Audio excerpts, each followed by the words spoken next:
Countryman said, "Hey, it's MRSJ the Mermaid. Great to see you."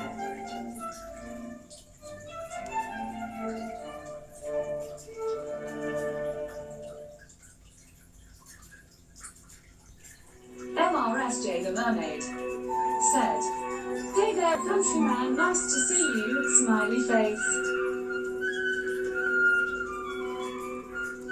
Mr.G like G. Mr.G like G."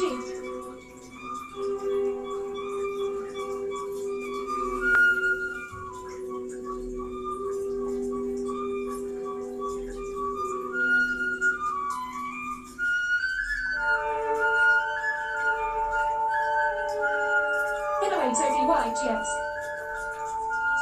Countryman said, "This music choice."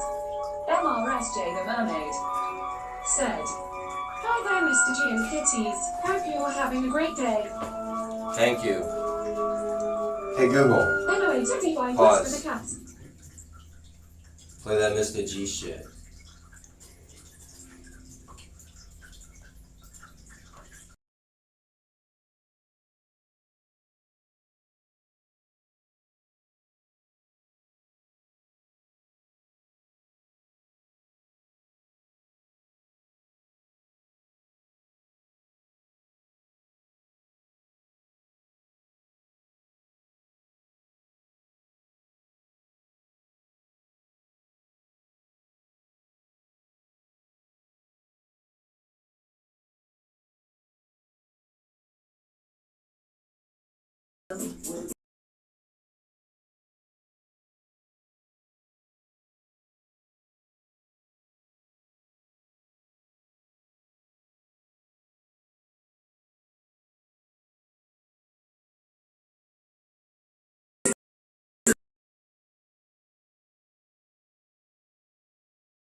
Thing that's like, I don't know if it's God or the devil or what, that's just trying to prevent me from going live, it seems like, right?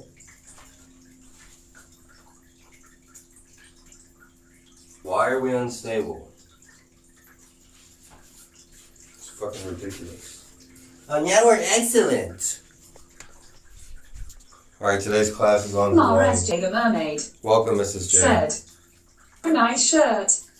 Thank you. I got it at a Goodwill on the stream right after my 5th laser treatment on my tattoo, which didn't even work. Or I guess we'll wait and see. I went to a new place. All right, today we're going to be learning about the great state of Hawaii. I do these classes Monday, Wednesday, Friday. Wednesday we're going to be learning about Puerto Rico, and Friday we're going to be learning about... "Love the color on you." Thank you, Mrs. J. And we're going to be learning about, what's that state? American Moa on Friday. So we're going to be learning about all the island nations. Countryman said, "Nice, sounds good, G." All right. I had the sunlight blocked out of that window. That's annoying me.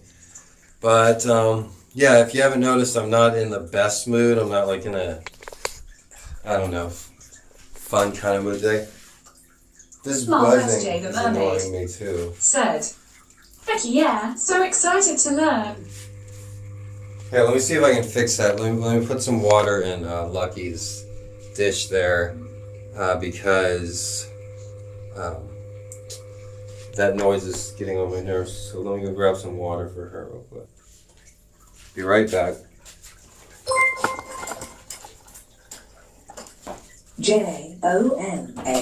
I have donations on. Said, Follows on. "The new merch is here, PogChamp, check it out, https://merch.streamelements.com/MRG_live. MRSJ the Mermaid said, "Love you, lucky cat."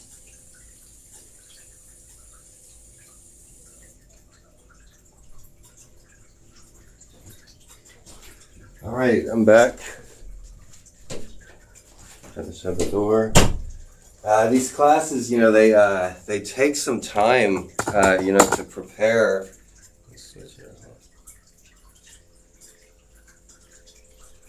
They take some time to prepare, and it's not easy to do.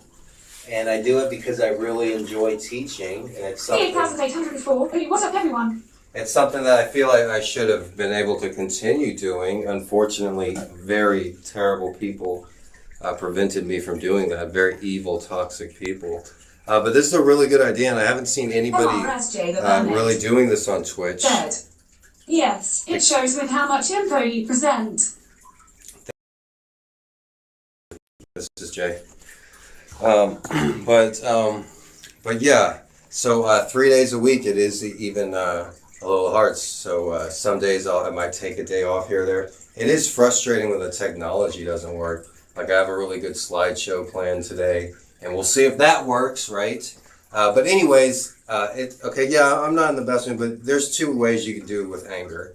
You could use it to your advantage, or you could use it to your disadvantage. Anger can be used as a motivational tool, and especially, you know, when somebody like me that, you know, needs to harness and control it in a productive kind of way. All right, so let's get on with the lecture, right? It's going to be about an hour, a little over an hour lecture, and then I'll attempt to do the slideshow. We'll see if that works. I might turn down the TTS at some point, the speaker for the TTS, just because I might do that. All right, so some basic facts about Hawaii. Well, Hawaii is the 50th state. It's the Aloha State is its nickname. It's also known as Paradise. I've lived here for almost 10 years, about 8 years. So that's almost 10. I can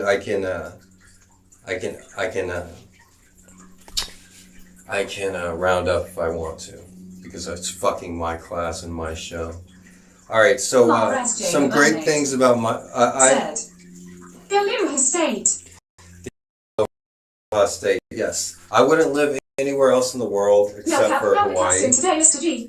I'm doing fine, thank you. Well, if you look on the board here, I have some different Hawaiian symbols that you would see in Hawaii, and go over there before. I guess the Hawaiian things in the way. So over here we have the Hawaiian flag, and then we have the original Hawaiian flag on the west side of the island, with much more Hawaiian people on the west side. This green, red, and yellow flag is the Hawaiian flag. You see this on Hawaiians, locals, you know, people on the west side and stuff like that. Not on tourists. You don't Caucasian state flag. It pays homage to the British, which were the first European settlers to discover Hawaii. James Cook discovered Hawaii in 1778. He landed on Kauai, and yeah. And this right here, this is the famous Diamond Head crater. I've streamed. This is from the side view.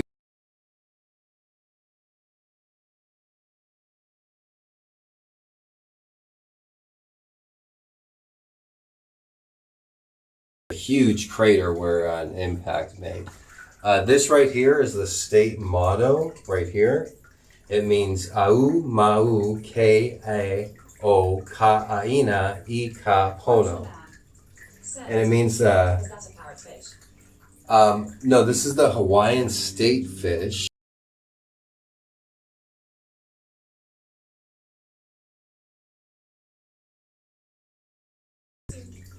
I'm teaching right now, if you weren't aware of that.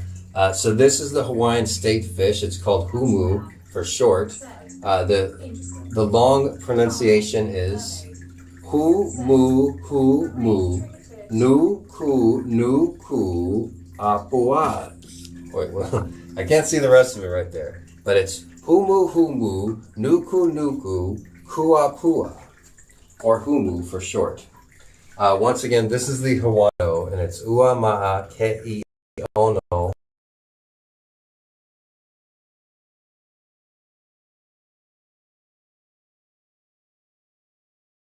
Google knows it this specific. Hey Google, what is the motto of Hawaii? According to Wikipedia.org, Ua mau ke ao ka aina I ka pono. Do you want a little more context? Yes, please. Ua mau ke ao ka aina I ka pono is a well-known Hawaiian phrase which was adopted in 19 of the state of Hawaii. It is most commonly translated as the life of the land is perpetuated in righteousness. Hey Google, volume 10. Hey Google, can you repeat that? Sure. Ua mau ke ao ka aina I ka pono is a well-known Hawaiian phrase which was adopted in 1959 as the motto of the state of Hawaii. It is most commonly translated as the life of the land is perpetuated in righteousness. The life of the land is perpetuated by righteousness. So the land is extremely important. According to Wikipedia, Ua mau ke ao ka aina I ka pono is a well-known Hawaiian phrase which was... Enough. Thank you. That's the Hawaiian motto, and the overall the land is very important here. A nickname for Hawaii, yes, it's a pretty fancy motto. A nickname for Hawaii is paradise, and you really see that when you first come here. Hawaii is further away from any major landmass in the entire planet. It's the only inhabited area furthest away from any major landmass, and that leads to the highest quality air and the less air pollution. Here in Hawaii, you actually have the bluest skies and the clearest nights with the most stars. If you spent your whole life on the mainland seeing stars, you really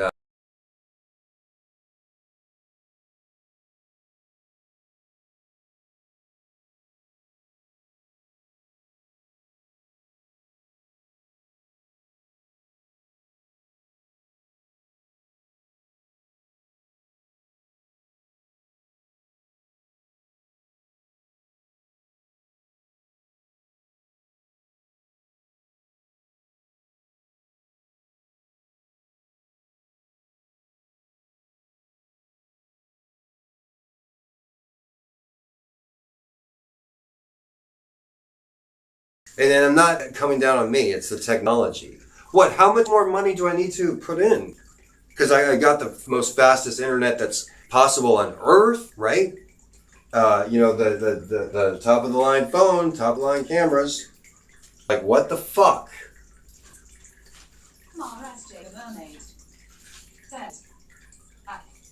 Okay, we're back on Twitch. I'm just gonna, I don't want to be fucking interrupted over and over.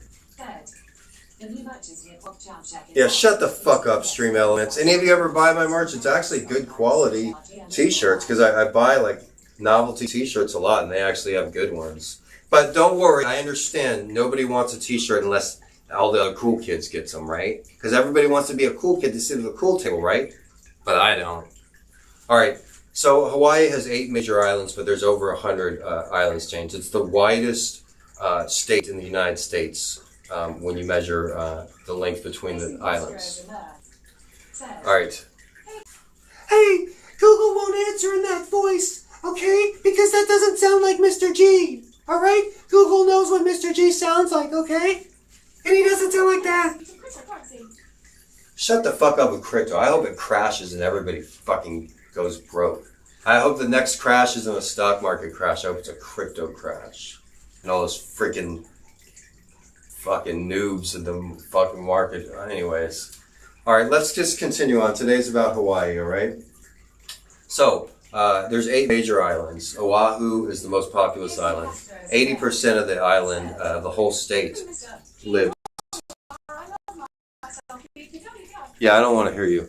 80% of the entire state of Hawaii lives on the island of Oahu. Oahu consists of Honolulu County. Honolulu is one city in Oahu. Like I said, Oahu is the most populous state.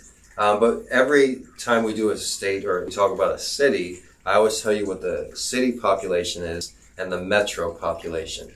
Generally, when you're talking about states and cities on the mainland, you'll have a city, and then the smaller cities around it are considered the metro population. It's similar in Hawaii, except they do it by island. So the island has a city, Honolulu, they call it town here, right? And then the entire county would be the Honolulu metro area.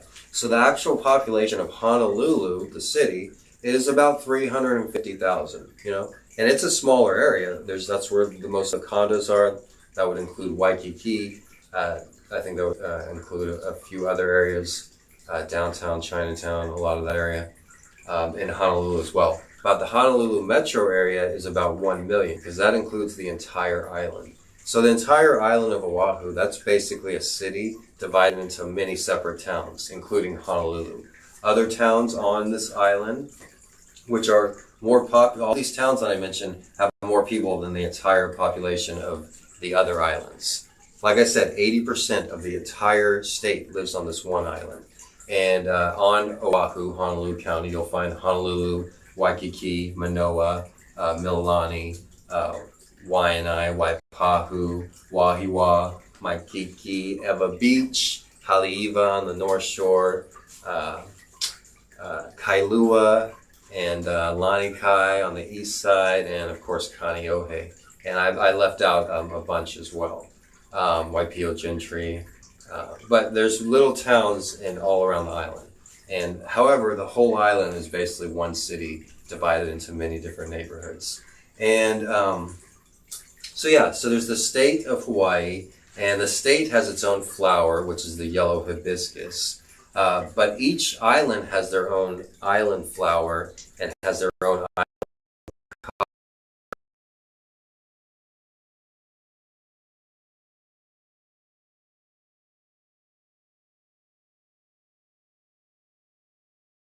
That's the most populous island. I mentioned that. The second most populous is the Big Island. The Big Island is also known as the island Hawaii. That's called Hawaii as well. The whole island chain is the Hawaii Island chain, and the Big Island is the island of Hawaii, or the Big Island. The largest city on the Big Island is also the second largest city in the state, and that's Hilo. Now, Hilo population city limits is only 25,000, tiny. But the metro island of the Big Island is about 183,000. So Hilo's on one side of the island, the east side of the island. Each Hawaiian island has a west side and an east side. The west side is the leeward side, and the east side is the mountain side. The east side of islands, each island gets more rain than the west side. The west side is generally dry, and that's because all the rain and generally all the storms come from the east, and they come in with the trade winds. So a lot of Hawaii doesn't have air conditioning, and that's because there's kind of like a natural air conditioning with the trade winds that come in. So if you looked at a lot of apartments have like I'm going to turn it up a little bit so you can hear some of the top class participants. A lot of houses and apartments, they don't have central air. Central air is very uncommon in Hawaii. And that's because there's a lot of open air kitchens and open air apartments because of the trade winds. The trade winds act as a natural air conditioning for Hawaii. All right, so I spoke about how each island has its own identity, and each island actually has its own color and its own flower and its own animal as well. Would be wonderful. Yeah, I mean, you really notice them. They're not always every day, but the majority of the year. So, we're going over the 8 major Hawaiian islands. We better not F out here. Up top, each island has its own color, its own flower, and its own color, its own flower, and its own culture, its own identity. So, at the top left, we have the island of Hawaii. And that flower is the lehua flower. I'll show you a picture of it right now. Actually, I'll show you a picture. So the lehua flower is the flower of the Big Island, and the reason for that is the Big Island. That's where you have the most active volcano in the world. The most active volcano is on Mauna Kea. It's Kilauea, and Kilauea in Hawaiian means spewing lava. So red is the color of the Big Island. This is their flower, the Lehua Ohia, and I'll show you a picture of the spewing volcano. More lava is coming out of this volcano of any other volcano in the entire world. Now let me go ahead and switch back. It better not F. All right. So everybody, thank you. It did not F. Yay! And we got through the flower of the Hawaiian Big Island, the Lehua flower. It's all around. You can find those flowers everywhere, but that flower is in particular the flower to the Big Island in regards to the spewing volcano. Said, "It's so neat. I love how they all have their own identity." Yes, exactly. It's a wonderful place to live. It's the only place I'll ever live. All right, in the United States, I guess. Yeah, in general. But so that's the flower of the Big Island. Like I said, the state flower is the yellow hibiscus. You'll find those everywhere. I said you went to the last time you went to Kauai. I went there with JR when we were coming back from LA. But we're actually planning another trip as well. But I mean, I can't be too specific because, you guys know what has happened to me. It's unreal until those people die off, I guess. But anyways, Kauai is known as the Garden Isle. And the reason for that, it's actually the most fertile place in the world is Kauai. And you should go there for decent content for live stream. Yeah.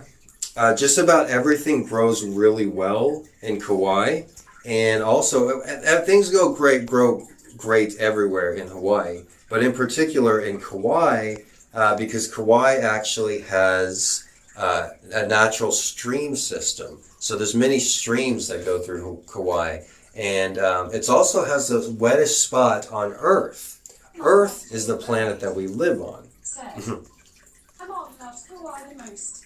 Yes, a lot of people love Kauai the most. It is very, it's a very small population. There's only 72,000 on the entire island of Kauai. But like I said, the wettest spot in the world is on Kauai. It's called Mount Waianae. And they receive over 220 inches of rain per year.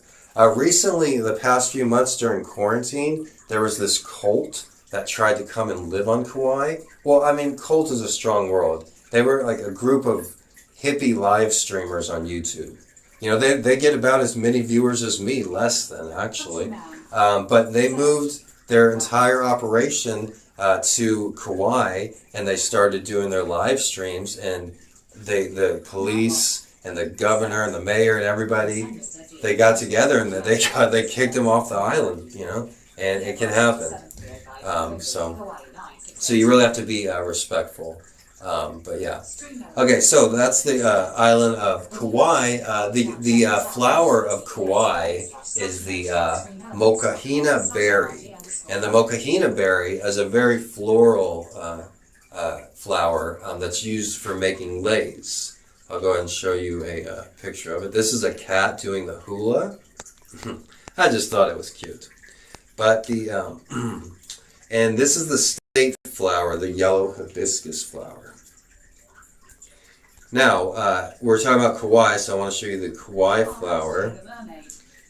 Kauai's color is purple as well. You see on the bottom of the screen there, we have Kauai, and it's the mochaina berry, and their color is purple. Like I said, the mochaina berry is a very fluorescent. I actually don't have a buffing out. Like, what else am I supposed to do?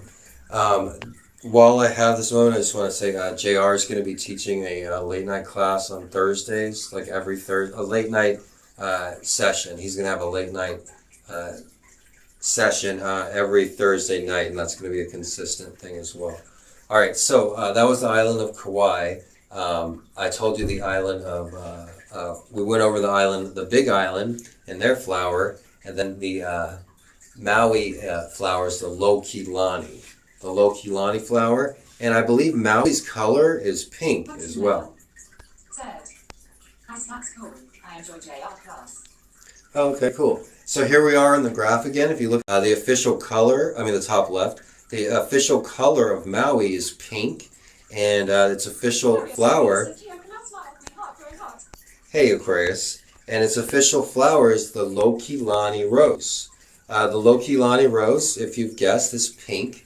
Generally, it seems like the flowers go with the state color as well.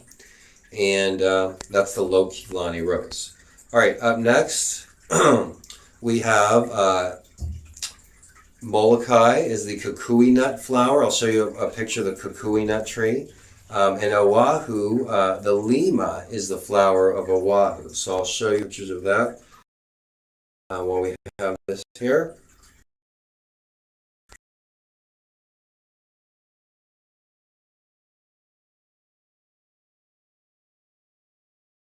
Oahu anu flower, and this is actually the flower of Lanai. Lanai is has one of the top diving spots in the world.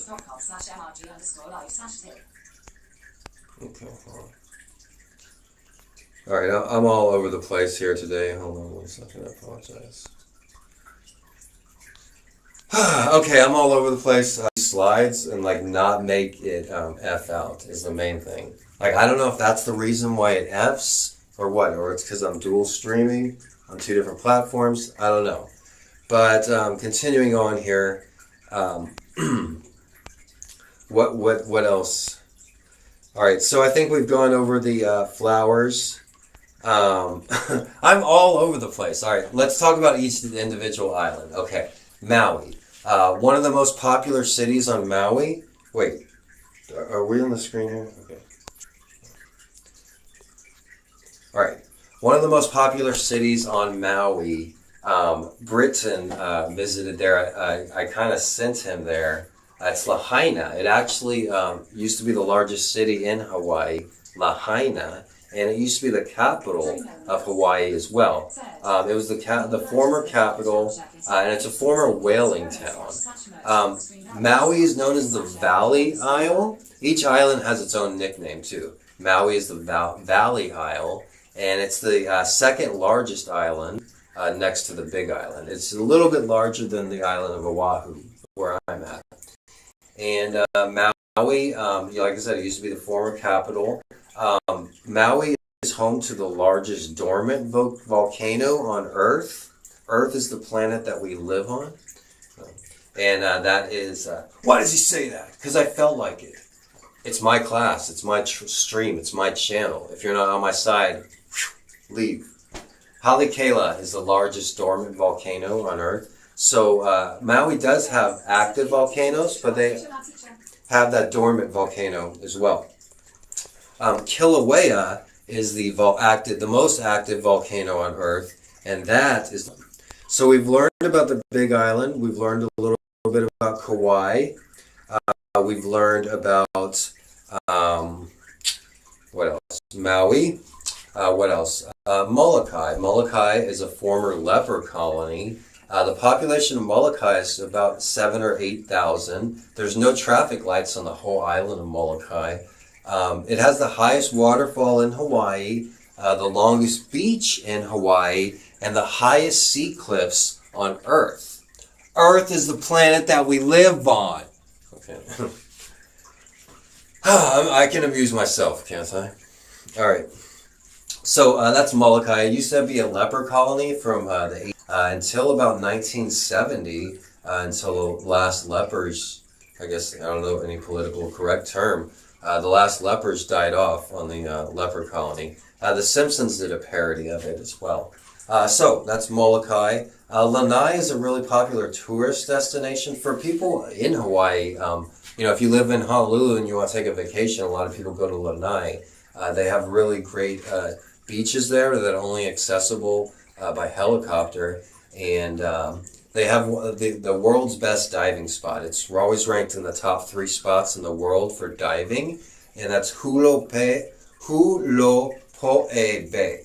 And if you go to Hulopo'e Bay, that's where you would see all the multiple tropical fish and dolphins and seals. The monk seal is actually the state animal of Hawaii. originally, before human inhabitants came to the island, there were only 2 mammals on the island of all of Hawaii. Thank you, Mrs. J. Everybody join in the Discord, to keep up to date on the latest happenings in the class. Also, either join my personal Instagram is on the screen here. So if you want to see pictures of my beautiful kitties, you can go ahead and follow me on Instagram. So we're talking about which island? Maui? No, we're talking about Big Island? No. What we're talking about? Well, we're talking about, Lanai. Lanai is a really great tourist spot. There's only one hotel on it. And so there's 8 major islands. Oahu, we talked about Oahu. Kauai, the Garden Isle. Maui, the Valley Isle. The Big Island. Those are the 4 main ones. Then we have Molokai, the former Lepo colony. That's 5. Then we have Lanai. That's 6. So what are we missing out? Oh, okay. Yes, I know the 2. And then we have Nihu'u, which is I'm going to put on a map of the Hawaiian Islands on the board so you can see what I'm talking about. So there's 8 major Hawaiian islands, but 2 of them you're not allowed to go on. So you can see on the board here. These are the 8 major island chains. Now Nihu'a is the only one in red. I'll make it larger here on the board. Hopefully we don't F out. So, as you can see on the far left island is Nihu'a. The Hawaiian island chain goes further all the way past Midway Island. But as far as the 8 major islands, you can see them on the map here. Nihu'a is forbidden, kapu. Kapu means nobody's allowed there. It means it kind of means no trespassing, but it also means like the law. So it's a private island owned by a private family, and we're not even supposed to talk about it. All right. Next to Nihu'a, you have Kauai. We spoke about Kauai, and then we have Oahu. Kauai is its own county. I think the largest city on Kauai is Captain Cook. No, Captain Cook's on the Big Island actually. But then we have Oahu, where 80%, where just about everybody lives. And then over here, you see these 4 islands to the right here. We have Molokai, and below that we have Lanai. And then to the right of Molokai, we have Maui. And below that, we have Ko'hulawe. Now, Ko'hulawe is a really interesting island, if you're into interesting things. It's actually was a United States military target practice spot. That's what the official story is. So it's this huge island, as big as many cities, and there's nobody on Ko'hulawe. It's not necessarily owned by the United States government, but I suppose the United States government, you're not allowed on there unless you're a high-ranking military officer. So what's going on there? I don't know. But they say it's because there's unexploded mines. And that doesn't make any sense. They could easily go and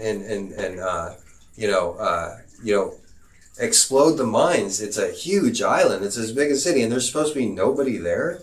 Like I don't really understand. I don't really buy the official story, to tell you the truth. But I guess I don't want the stream to F out, so we just won't go there. But yeah, a lot of people don't know about that island. It's the 8th island that hardly anybody knows about, and that's because nobody is allowed there. So out of the 8 major Hawaiian islands, 2 of them is no trespassing. And then the dork from Facebook owns half of Kauai, right? Zuckerberg, whatever. We're not going to talk about that guy. But yeah, so overall, the major island of the 8 major island chains, Honolulu gets the most visitors by far. Everywhere else, it's a really small area, and outsiders aren't necessarily welcome, especially with what happened historically.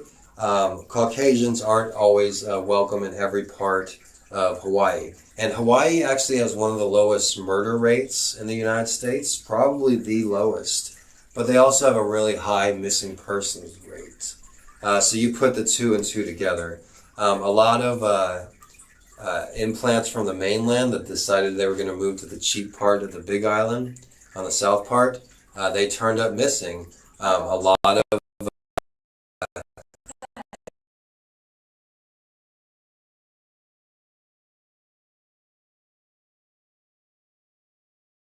lot of them came from wealthy families, and their wealthy families made Facebook groups and hired private investigators. But things are really done by who you know here, and the police in Hawaii as well. It's the same situation. It's all who you know. Hawaii is notoriously the most qualified person for the job doesn't usually have the job. It's all who you know in Hawaii. There's a lot of rules here that and a lot of things in the culture that are unlike here. Do not have street names. A lot of restaurants you're not allowed in. A lot of houses you can't buy if you're Caucasian. A lot of places you go, you can't go. It's by law. One of the best schools here, Kamehameha schools, you have to have at least 50% Hawaiian blood. And they don't let...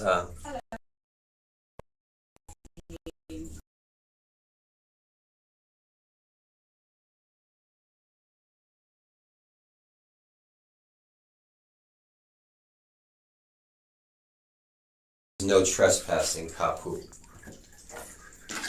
Right on the board. K-A-P-U.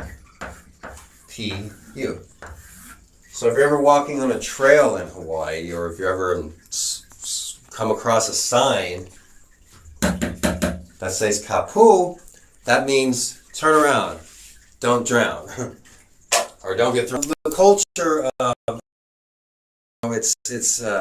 there's a lot of animosity towards Caucasians, and it's understandable because Hawaiians have always had the spirit of aloha long before any Caucasians get here, and it's not talked about much, but Hawaii was taken by force with a coup d'etat by wealthy white settlers, and it's something that's never been forgotten as well, and many people in Hawaii don't consider themselves part of the United States, understandably so. To give you a little background history, it started back in the 1880s in Pearl Harbor. The United States military, around the time of the Spanish-American War, they started using the bases in Pearl Harbor, and they started building up and organizing a base there. That was about 1887. In 1888 came the Wilcox Rebellion. The Wilcox Rebellion was the first attempt for the white settlers to overthrow King Kalakaua and replace him with his sister, Princess Liliuokalani, who was favorable towards the white settlers. Now, at this time in the United States, Grover Cleveland was president, and Grover Cleveland was against any overthrow of the Hawaiian monarchy. The Hawaiian was a monarchy. It was a sovereign nation on its own regard. So the United States took over this country and claimed it as its own.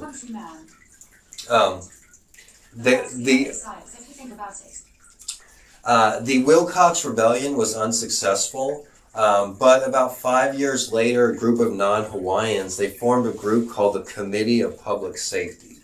The Committee of Public Safety overthrew the governor and Princess Kaiulani by force. They used the help of American dignitaries and American ambassadors as well. It was a very dark spot on the culture, and and many Native people were outraged. Princess Kaiulani actually traveled to Washington D.C. and met with Grover Cleveland.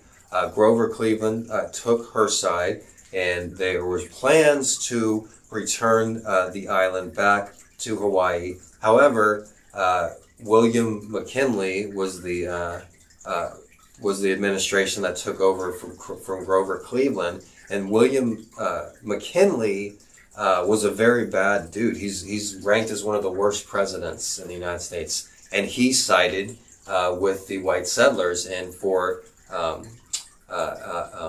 annexation, and he annexed Hawaii back in 1890. That's the late 1800s. That's about how it started. They started using Pearl Harbor as a base. There were a few minor Wilcox Rebellion and the Committee of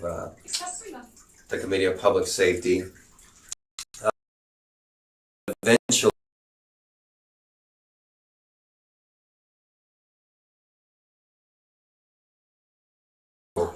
the Hawaiian government. So that's a little bit of history about Hawaii. That particular. We didn't talk about the entire history of Hawaii. You know, I had to keep this class about a little over an hour, but there is an extensive history. You know, these islands existed for thousands of years without anybody living here. Like I said, there were only two mammals. Humans got here. That was the monk seal and a bat. And a bat's a mammal, yeah, right? But the way that the islands were discovered, is through a bird, through nature, and nature is something that's put at very high regard in Hawaii. And the story of how the Polynesians found Hawaii is really great. Now I'll try to say the best to my knowledge. I didn't plan any of this. I'm just talking off the cuff. But the Polynesians were the great explorers of the world. They traveled all around, seafaring travelers all around the world before anybody else could, and they used navigation for the stars. But Hawaii is so far away. The story goes that the Polynesians they came out from out west, like Polynesia, and they traveled out towards Hawaii.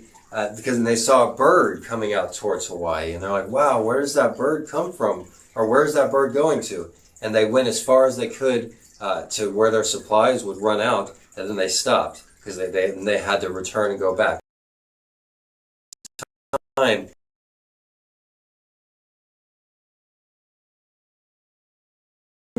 Until finally the bird led them to the most beautiful tropical paradise that anybody has ever seen.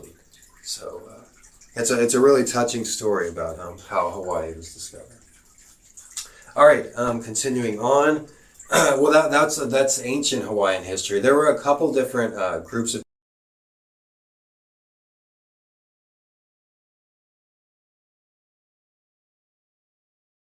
people, possibly from Tahiti as well. Or maybe the Tahitians actually came first.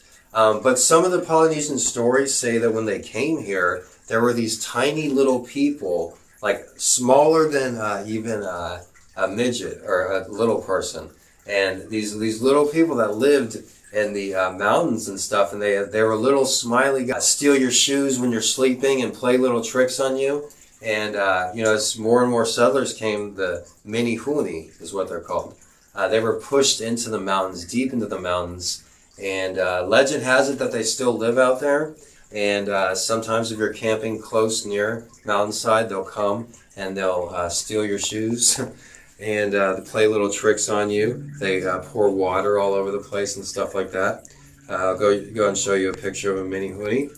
There's the Mini Huni Water Company, which is a common water here in Hawaii delivery service. A friend of mine worked for them. But this is the Mini Huni, and right here. And they're supposedly were the first inhabitants of Hawaii when they were very short little midget people like some people say they could fit in the palm of your hand. They were so small, right? And they were supposedly the first inhabitants of Hawaii, and they're supposedly still live in the mountains. You never know. You go into the mountains. Hawaii has 10 of the 12 climate zones. So you could be in a desert on one side of the island, and then you could go to a rainforest on the other side of the island. And I'm not a believer in ghosts or spirits or the supernatural necessarily, but camping for 3 years in Hawaii, I did see numerous crazy things in the sky that cannot be explained, and other things as well. But the Mini Huni is one story. The more positive story, the more scarier story is the Night Watchers. Now the Mini Huni are little friendly guys who are gonna just steal your shoes.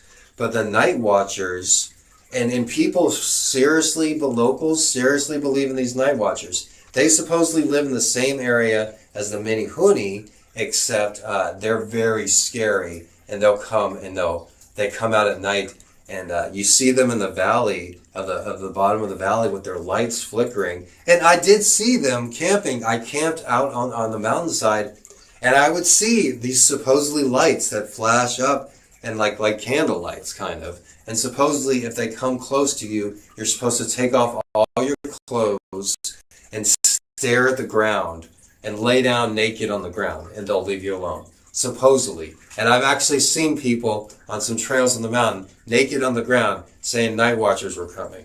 You know? I just walked in the other direction. But seriously, it's one of the most scariest Hawaii stories. Let's see what Google says. Hey Google, who are the night watchers of Hawaii? On the website AtlantisAdventures.com, they say, according to legend, the night marchers were ancient Hawaiian warriors. Today, their spirits are said to roam various areas on the islands, many of which were once great battlefields. They appear as ghostly apparitions who carry torches and play drums while they chant. People also sometimes ask me, what are night watchers? Do you want to hear the answer? Yes. According to Wikipedia.org, in Hawaiian mythology, night marchers are the deadly ghosts of ancient Hawaiian warriors.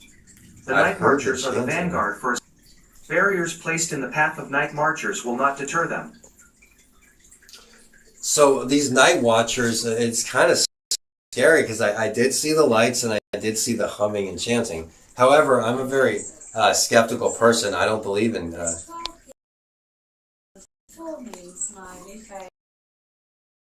Perfect for a late night story. Aloha.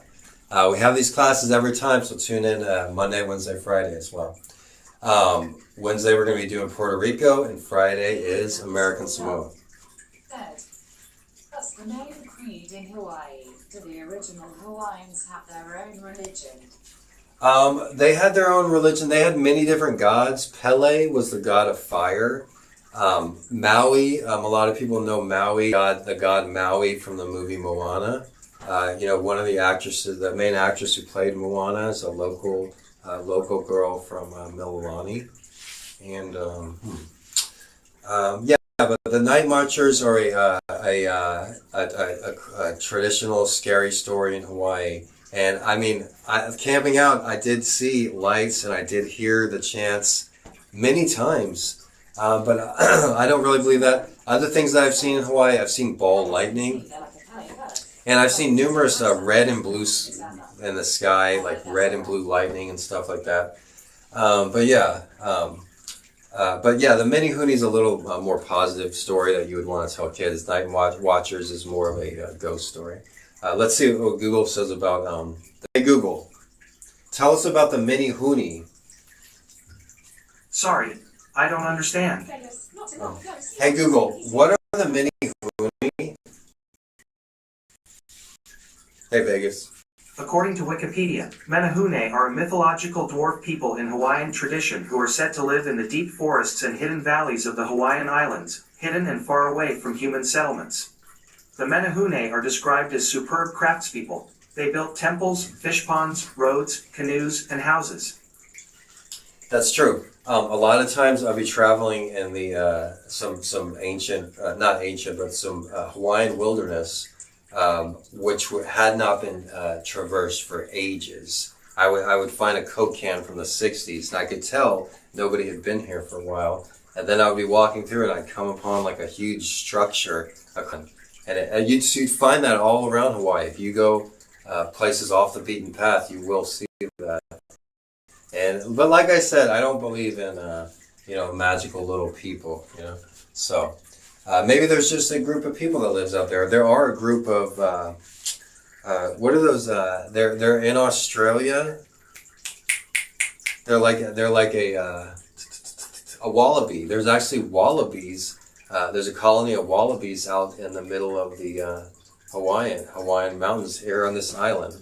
So you can actually see them if you go traveling. All right, continuing on. So we went over each island. I told you each island has its own color. Oahu is yellow, Kauai is purple, Maui's pink, Big Island is red, Lanai is orange, and Molokai is green. What else? Some top tourism, some top industries in Hawaii. Number one is tourism by far. Right now, Hawaii actually has the highest unemployment rate in the United States because it's taking a little while for tourism to come back. One major aspect of tourism is tourism from Japan. And here in Hawaii, there's our Japanese stores, there's Japanese buses. There's a lot of catering to the Japanese, and that was planned and intentional with the Travel and Tourism Agency. Now, in retrospect, they're like, wow, we maybe should have concentrated on tourism from the mainland United States because tourism is basically not allowed here. Normally, when you're going around Hawaii, you see Japanese tourists, Chinese tourists, and people from Australia, people from Europe. But you haven't had that for the last year and a half, and it's taken a big hit on the on the Hawaiian economy. What we have had recently is just tourists from the mainland, which is like the worst kind. No, but for the Hawaiian economy to get back to where it's used to be, it really needs that Japanese and international tourism. What else? TVs and movies. Many TVs and movies were made here in Hawaii. Most recently, Godzilla vs. Kong was filmed. All right. I heard if you take black sand off the island to the mainland, it is a person bad luck. Yes, that is true. In retrospect, though, for clarification, Pele's curse is the rocks on Mauna Kea on the Big Island, if I'm not mistaken. There's lava rocks all around Hawaii. If you build a garden, if you go anywhere outside, you'll find lava rocks everywhere. Some of you attended Moses' funeral, and I actually buried Moses under huge boulders that have been sitting there for thousands of years, tens of thousands of years. So, there's lava rocks everywhere, but Pele's curse, that's mainly having to do with the rocks on the Big Island. So you're not really with, because there's lava rocks all over the island. You don't want to take a rock. And there has been, situations where people have gotten in a lot of trouble by taking rocks to the mainland, and it's illegal too. So continuing on, so the top industries: tourism, TVs and movies. Like I said, Kong Godzilla was filmed here. The other Godzilla movie was filmed here. Hawaii Five-0, Magnum P.I., the series Lost, The Descendants, popular George Clooney movie. A lot of famous movies and TV shows are filmed here. One reason is because of the beautiful sunshine, which is really important in filmmaking. And also they really try to cater to the filmmaking industry with tax breaks and stuff of that nature. Because, we are out here. We're the most isolated place in the world. And so, bringing people here for, a few weeks to produce a movie, it's in the island's best interest, really. Some more things. Shipping is a big industry here.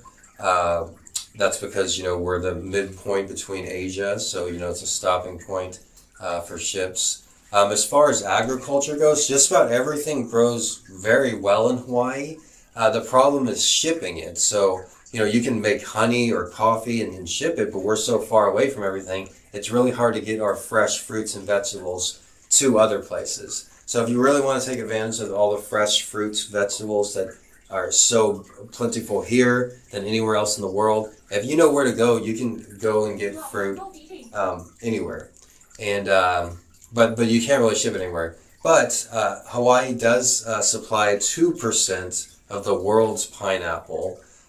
They're the number one supplier of macadamia nuts, taro, sweet potatoes, and orchids as well.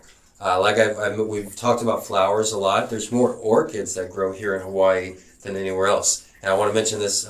One of the reasons I came out to Hawaii is because I was talking to this over 10 years ago. I met this guy who lived on Maui, and he was wanting me to help him with a job. He was a professional flower hunter. And they actually talk about, there's actually, in one of my movies that I hadn't seen in over 10 years, but Adaptation, it's a movie about two twin brothers, and one of them is a writer. I've always been a writer. Even when I was a little kid, I saw that movie Misery. I'm like, I'm a writer. You know, I've always been a writer. But that movie, it stars Nicolas Cage, and it intrigued me because it was about a writer for like this mythical orchid that was like worth like hundreds of thousands of years or something like that. And in Maui, we actually do have professional flower hunters that go out and try to find these rare, exquisite flowers, and then they get them and they put them in a temperature safe device, and they send them to the mainland to wealthy billionaires who pay a lot of money for these rare flowers.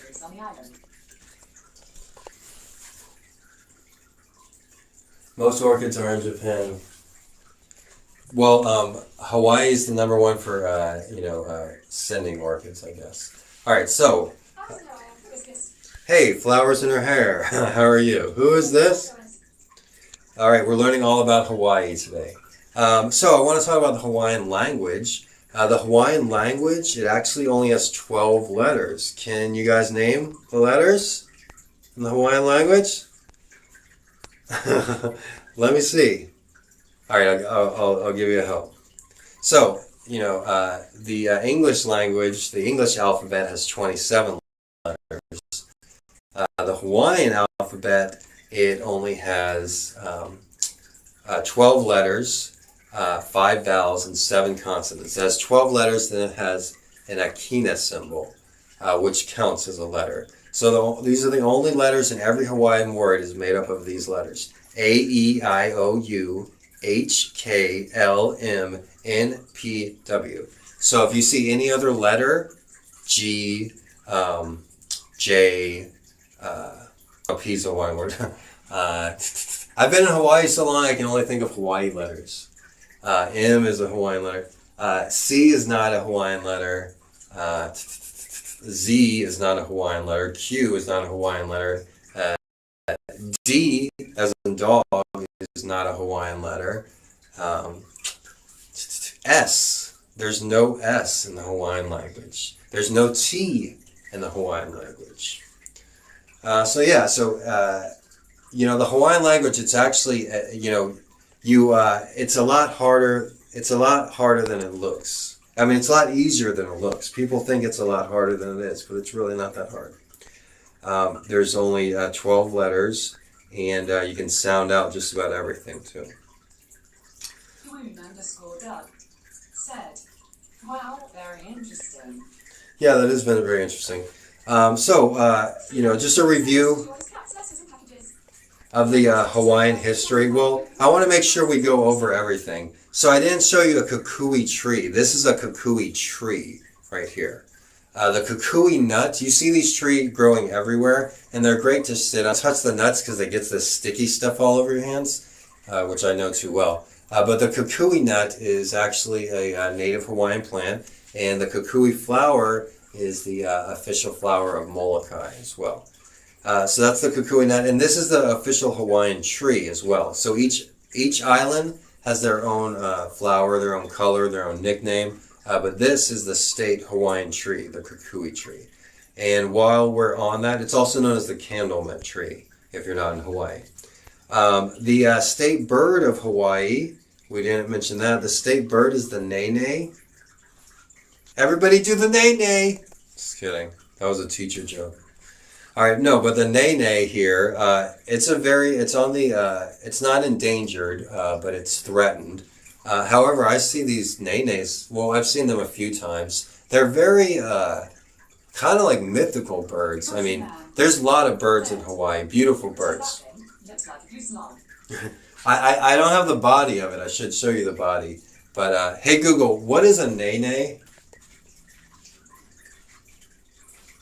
According to Wikipedia, the nene is a hip-hop dance that involves placing one arm in the air and swaying from side to side. The Atlanta hip-hop group We Are Tunes is credited for inventing the phrase, 2013. Hey Google, The dance was, what is the nene bird?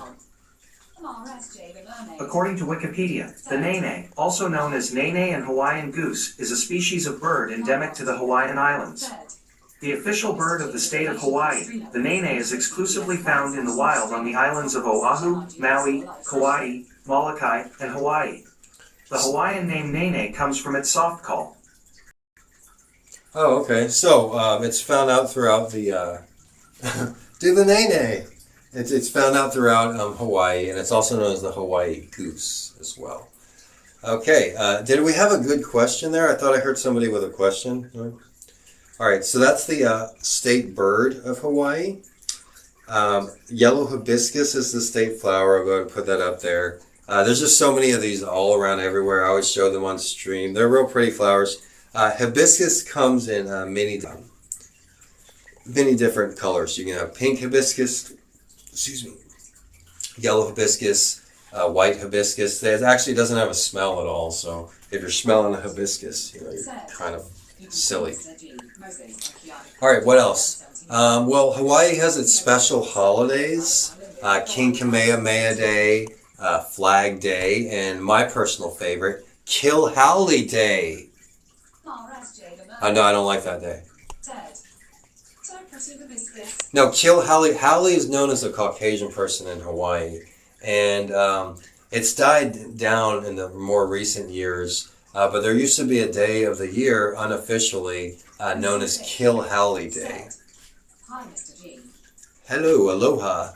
And Kilhauli Day would be a day that, teachers and, authority figures maybe look the other way, while, locals of Hawaiian descent and other descent, picked on Caucasians.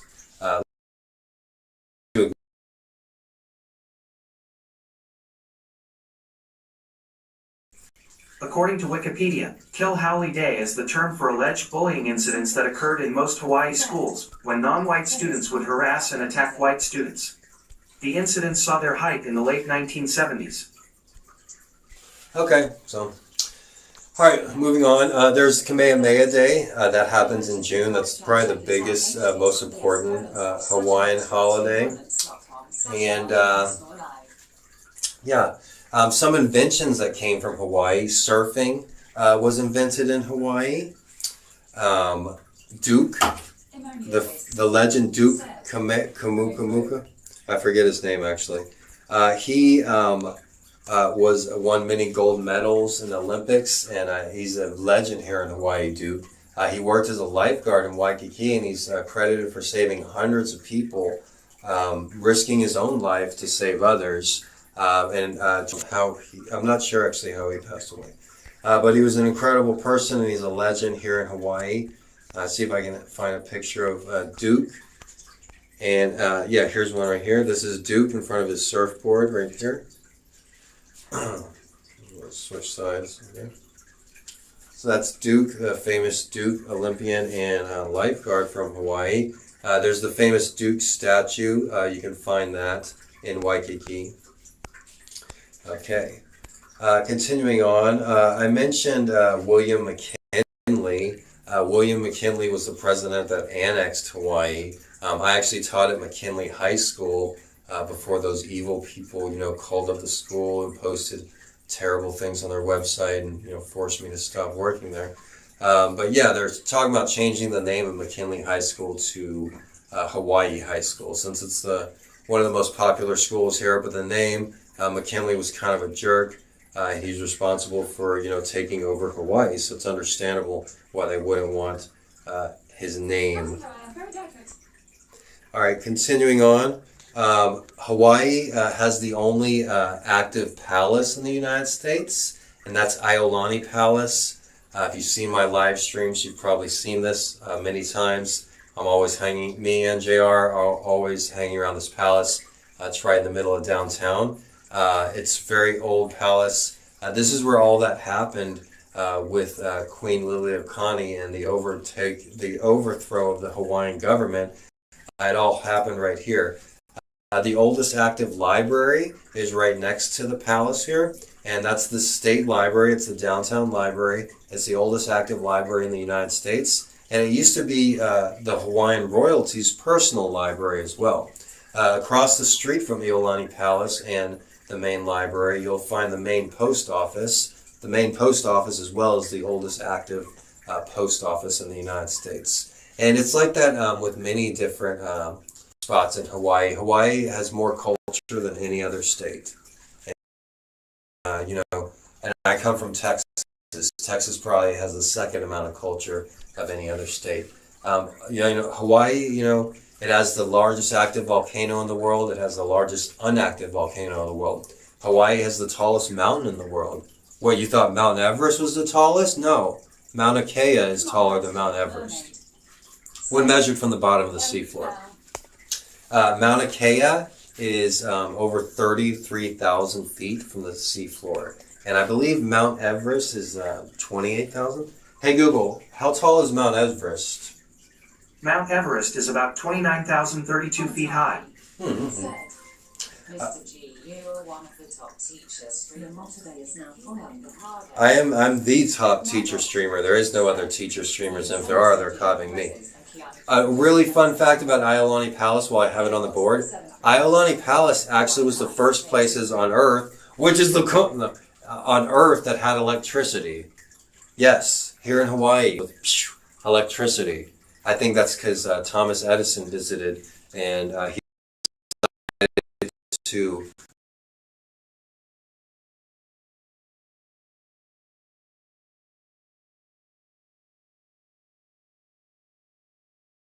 electricity 4 years before the White House did.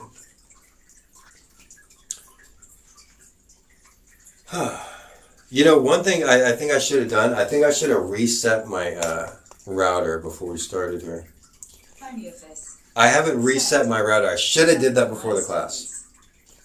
I should have reset the router before the class, but still, I mean, this I shouldn't have to do that every time, but that's something that I will do every time. He's streaming YouTube too. Not tidy. Said. All right, continuing on. If you're saying any insulting comments, like get a life, kid. I can't even barely hear you. I listen to Mrs. J and I listen to Countryman. I listen to people I know, but if I don't know your name, I'm not even gonna listen to what you say. Really, This is a little hard to do. I don't got time to listen to like somebody talking about my viewers, bro. Do you think I know or am concerned about how many viewers I have right now, bro? I'm not looking. This is for posterity reasons. A lot of live streams, you want to watch them while they're live because it's the funny guy is playing the game. These are a little bit different. These live streams you can watch later. You don't necessarily have to watch them live. If you're interested in learning about your state, guess what? This is the 50th state. Go look up your own state. If you're watching this on YouTube, this is going to be part of a playlist. If you live in the United States, look up the class for your state. And maybe you'll learn something, right? So, I don't really care. All right, so he's talking about surfing. What else did Hawaii invent? Hawaii, is the first to legalize medical cannabis. They were the first, something I'm not necessarily proud of. I think the military has nuclear weapon silos in Hawaii. I'm pretty sure they probably do. What else? I didn't even hear you, dude. I'm kind of doing something. So I'm not. What did you say? Why am I so affected by commenters? Obviously I wasn't that affected. It took me that long to try to even hear your comment. Continuing on. Something that you guys may have heard, maybe you're affected, but you also want me to be short and ugly, but that's not going to happen, is it? And you want me to be dumb too, but that's not going to happen, is it? So Lahaina Noon is a very interesting scientific phenomenon. Moving on. Lahaina Noon is a scientific phenomenon where Lahaina, like we mentioned, is the old whaling town in Maui, where Britain, did a lot of traveling recently, or the last couple of years. But Lahaina Noon was a name coined by a scientist at the Bishop Museum, and that's a phenomenon where the sun is directly above Hawaii and things don't cast a shadow. And there's a scientific explanation for that. Spots on Earth. Earth is the planet we live on. Very few spots on Earth, including Lahaina, where twice a year there'll be an hour of the day. It's called Lahaina Noon, where the sun doesn't cast a shadow. Let's go ahead and ask Google, because the haters in the chat don't know. Hey Google, what is Lahaina Noon?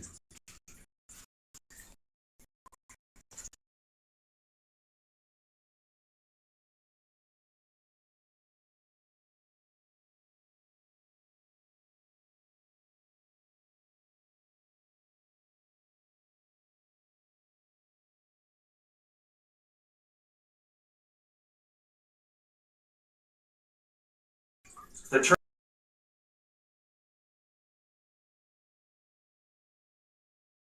Noon, like I said, it was coined by the Bishop Museum. The Bishop Museum is right by the oldest active Catholic church in the United States.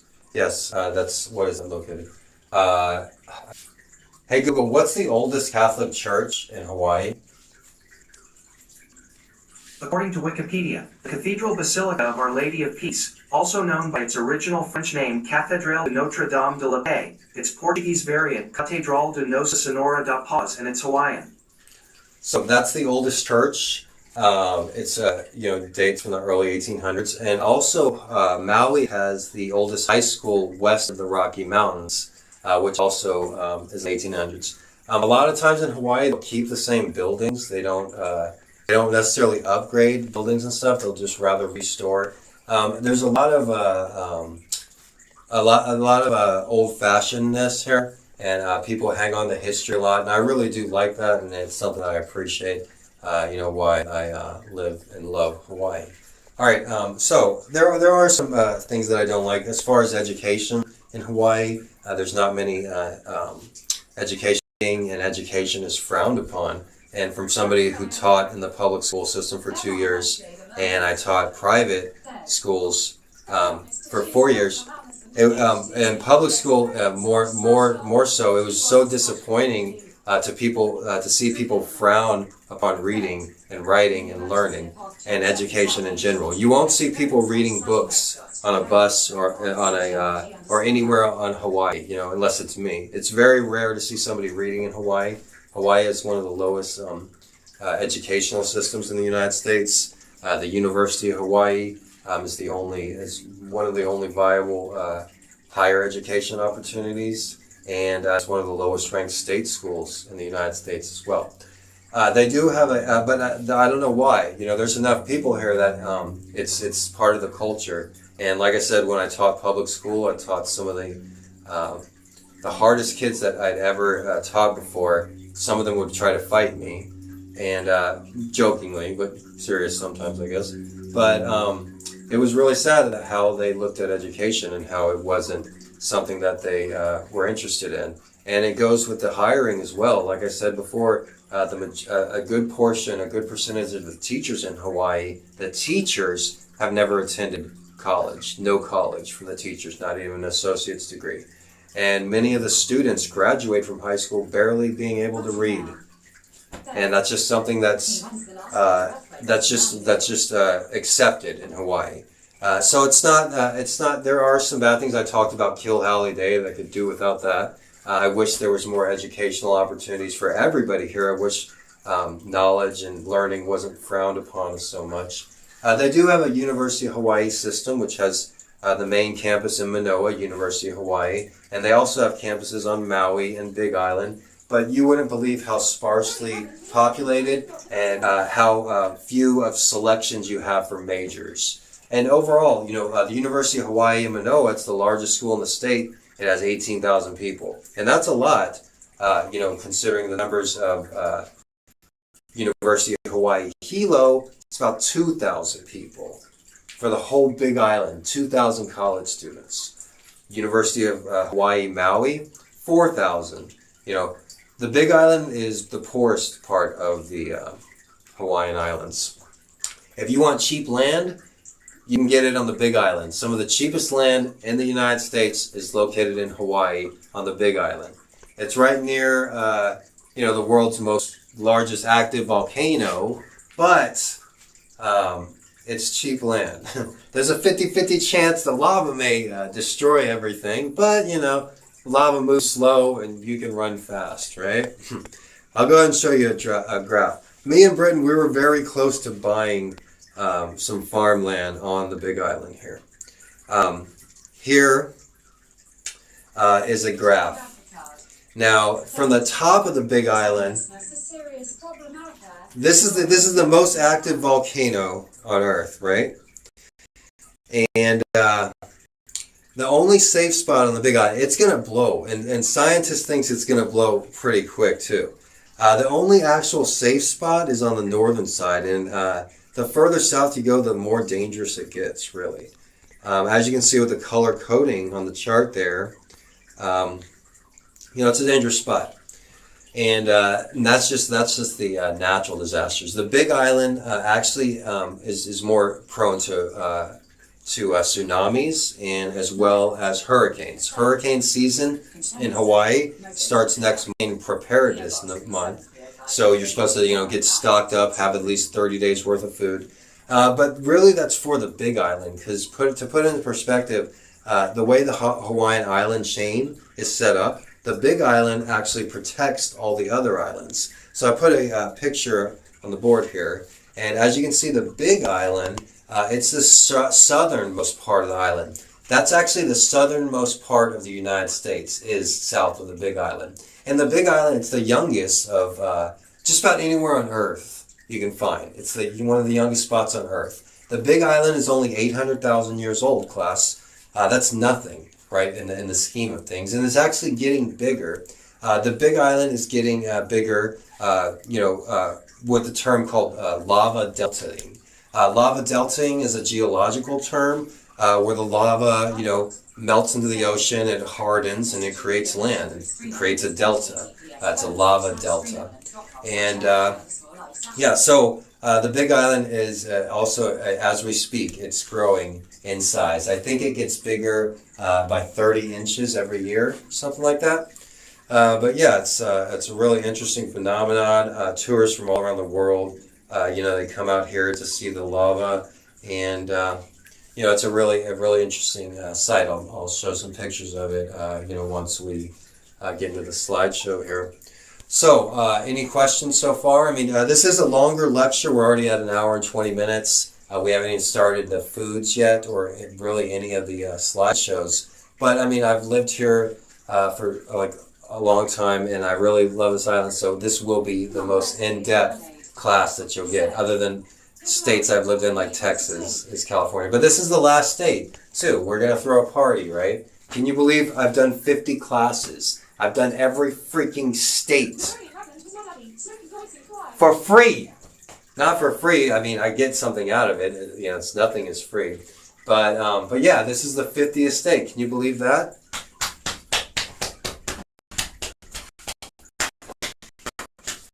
Here, you guys want to pat me on the back? Come on, Mr. J, give me a pat. Come on. Okay. You don't have to pat me on the back. All right, something that I failed to mention, the 30-meter telescope. That's supposed to be the largest telescope on Earth. They want to build it on the Big Island, but there's been a lot of protests. I think they're still like sneaking telescope stuff in there. But they want to put it on Mauna Kea. And Mauna Kea, this is a picture of it right here. Mauna Kea, snow on it, for a good portion of the year. They have winter weather warnings on the peaks of Mauna Kea. These right here, as you can see, are the current observatories there.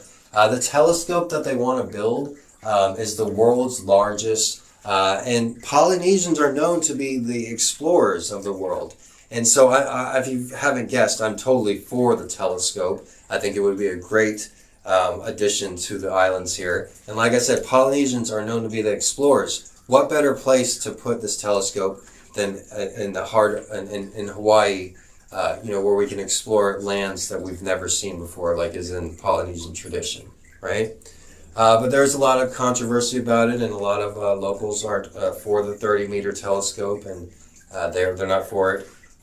We'll get some more information on it. Hey Google, what is the 30-meter telescope? Here's a summary from the website aram-institute.org. The telescope is a classic single-dish parabolic antenna, which allows the exploration of extended cosmic objects such as nearby galaxies and interstellar clouds.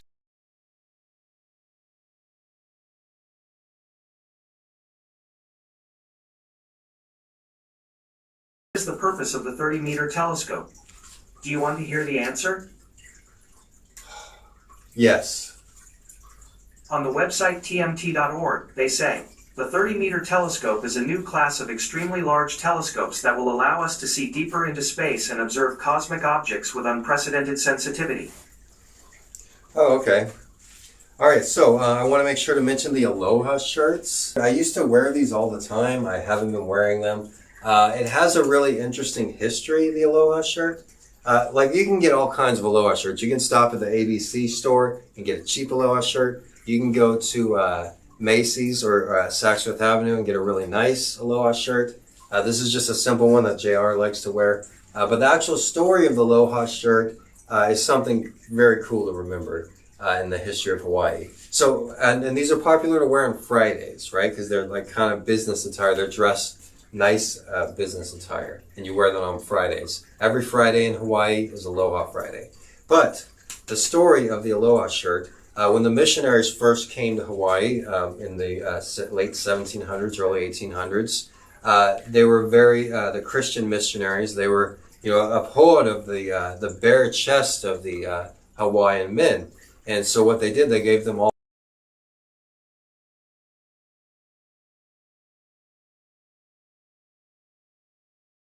kind of plain, And so what they did is they went and got flowers and colors, and they decorated their, dress shirts that were given to them by the Christian missionaries. And it became a Hawaiian tradition.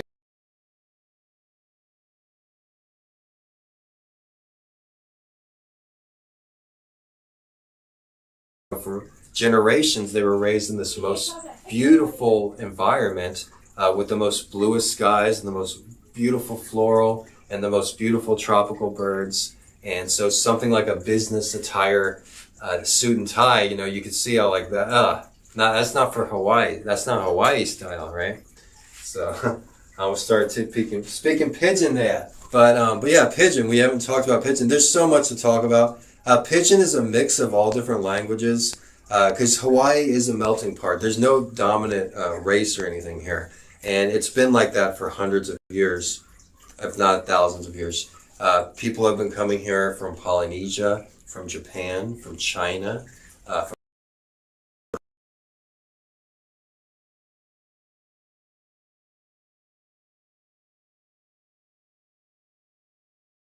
all different cultures, all different lifestyles, and it's the only state in the United States that has 2 official languages.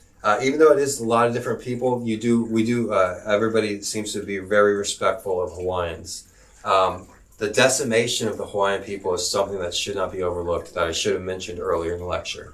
When Christian missionaries, Captain Cook, first came to the island in 1786, there was over 400,000 Hawaiians.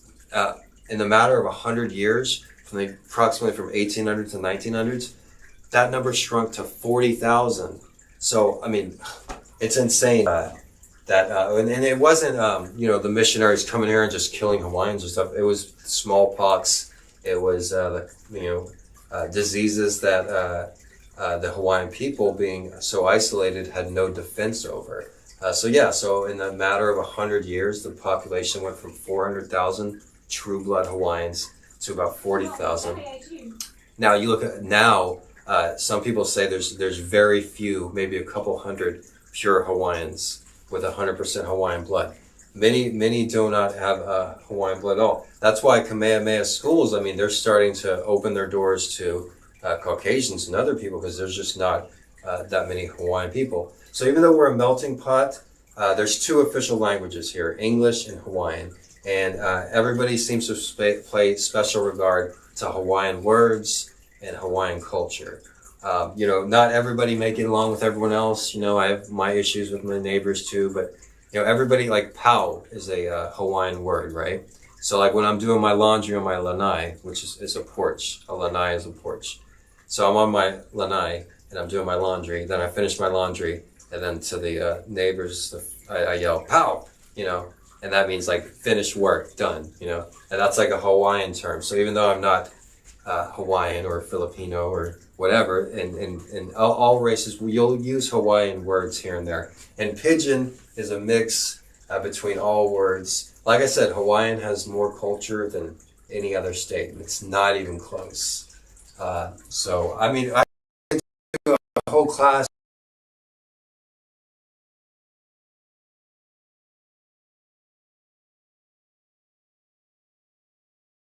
All right, what else? The largest army base on Earth is located in Hawaii. Excuse me. It's not the largest army base on Earth either. It's the largest active army base in the United States, and that's Schofield Barracks. I'll show you a picture of it real quick.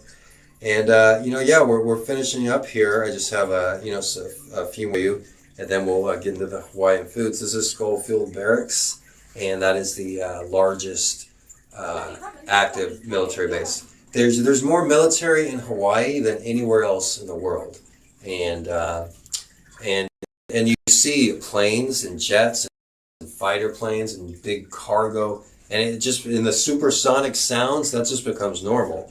I lived in South Texas, and there was a lot of Air Force base. I grew up in South Texas, and there was a lot of Air Force bases and Army bases and military bases, but you didn't see the jets. And like the first time you see that in Hawaii, you're like, whoa, am I in a movie? I just saw one of those stealth black bomber things, Like you see one of those in the sky, it's like, whoa, That's not very stealth. I can see it. One reason is because the skies are so clear, but another reason is because there's so much military here as well.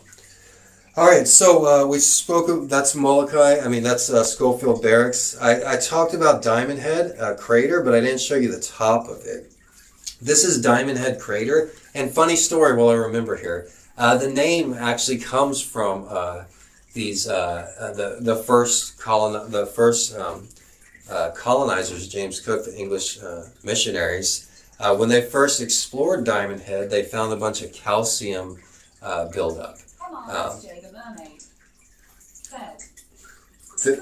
There was a bunch of calcium deposits everywhere, and they actually thought that the calcium was diamonds, and they were running calcium.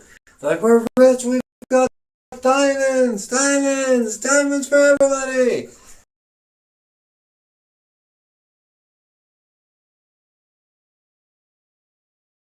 That's where they got the name Diamond Head. All right, so we went over animals. One of the most common animals you'll find in Hawaii that you will find anywhere else is a mongoose. My little Keanu got in a fight with a mongoose once and almost lost his life. There's also lots of cats in Hawaii. There's more. Sugarcane. I didn't mention sugarcane. Sugarcane and coffee Hawaii is the only place that has commercial sugarcane and commercial coffee. Sugarcane, they just call it cane. Cane was really popular in Maui, in the Big Island, but a lot of those places are shutting down, and they're exporting and doing it elsewhere. There are still farms that grow cane, and I've grown it a lot, and it's really good, the actual cane to suck on the stick.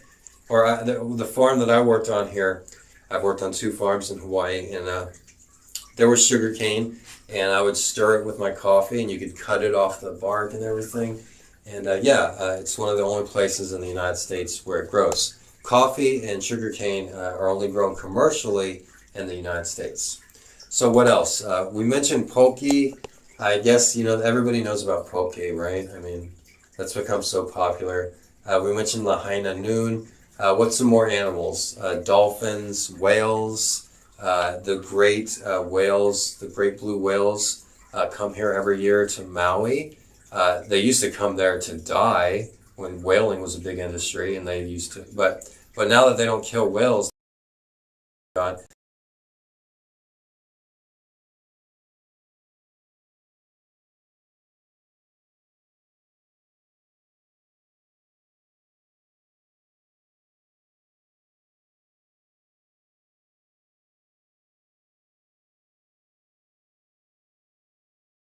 But turtles, I have seen turtles. The very first time I went swimming in Hawaii was in Waianae Beach. The very first time I went to the beach, and like, I'm not a good swimmer. They're like, oh, it's okay, just, you know.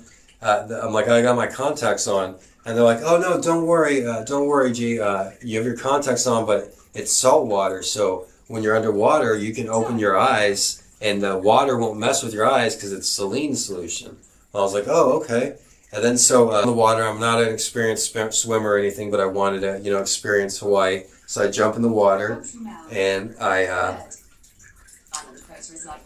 start swimming, and They used to sell them as diamonds because sports is very hard and people actually bought into it, and it actually became a thing for a bit before, of course, the professionals ended it now. oh, interesting. So maybe they weren't so silly. Maybe I thought I would think that they're diamonds too. But back to the story. So I was on the Waianae side the very first time going to the beach, and they're like, yeah, you can open your eyes in the water because you have your contacts on, and it's salt water. And then so I go in the water. They're like, I'll open it for a second. And then I swim under a little bit. I can swim underwater a little bit. And then I'm swimming with my eyes closed. I don't want to mess up my contacts. They're my only contacts, right? And so I'm swimming with my eyes closed. And then I'm like, okay, I'm just going to open my eyes once for a second. And then I'm going to close them again. And then so I'm swimming and I open my eyes. And then there's this huge sea turtle right under me, looking up at me, swimming with me. It was the most amazing thing I'd ever seen. A huge turtle, bigger than me, swimming right under me. I'm like, oh my God. And he's looking up, he's like, what the heck are you doing? You know, like the odds of that just happening the very first time I jump in the water, the very first time I open my eyes, I knew I was home in Hawaii. That sold me. At that second, I knew I was never going to leave this place. And I'm swimming with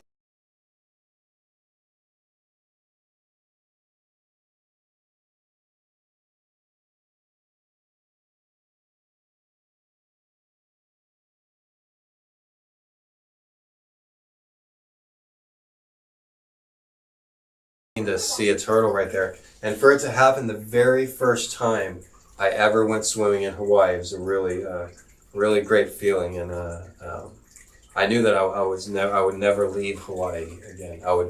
I knew that Hawaii would always be my home. All right. One thing about Hawaii is all beaches are public in Hawaii.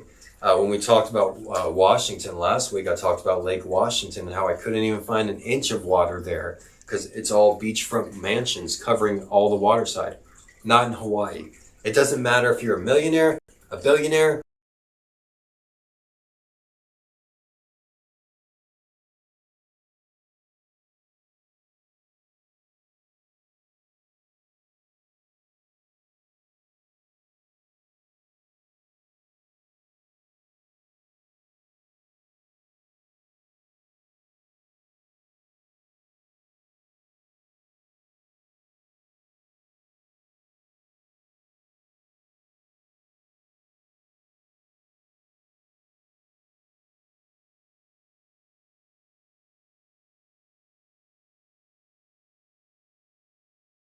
of Hawaii.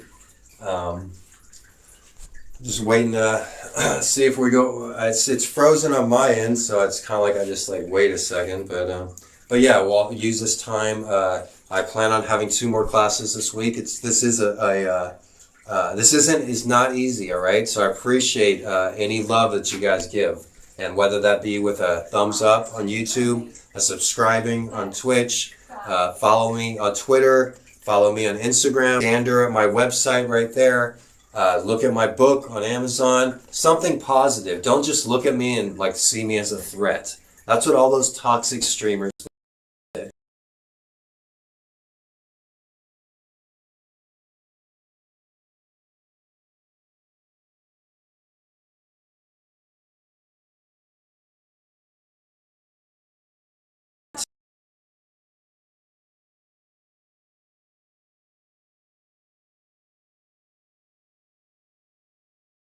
Did it work? No, because I'm going to get back up over and over and over again.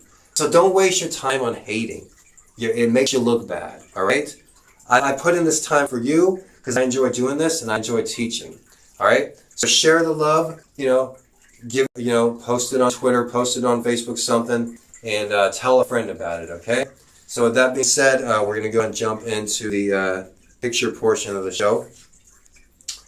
This right here is a famous art piece of Hawaii. And I guess we'll go straight into the foods. Let me see. I'll show you a picture of Pearl Harbor. I know Mrs. J, she's really wanted to see Pearl Harbor. That's actually where you walk out where the ship sunk. They put the memorial right over it right there. We spoke about the Hawaiian monk seal. So Hawaiian monk seal, it's a good little picture. And then we'll go ahead and get into the food. Thank you very much, Mrs. J. Alright, so now for the food part of the lecture, everybody's favorite part, we start off with Kona Coffee. Now, so Kona Coffee is supposed to be the second ranked coffee in the world, believe it or not. A bag of Kona Coffee, 100% Kona Coffee, it'll take you back about $100 at least. Want some Kona coffee? So, I saw a place there in Honolulu called Lion Coffee. Oh yeah, JR and me used to work for Lion Coffee. JR and me used to work there. And NCAT used to work for Lion Coffee too.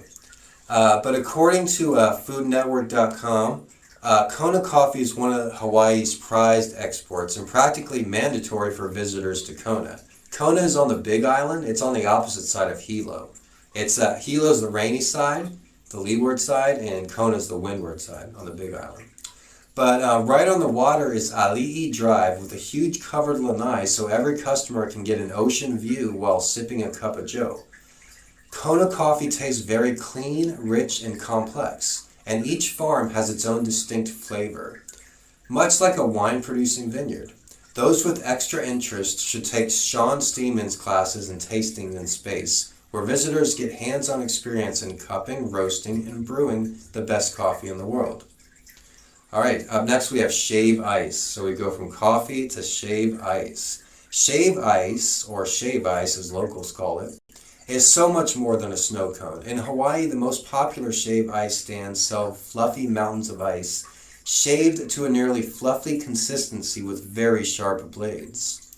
Ululani's arguably has the fluffiest and finest on Maui, if not the state, taking it up a notch by offering a wide variety of popular and exotic flavors like lychee, tiger's blood, wedding cake, pickled mango, and wet lemon peel.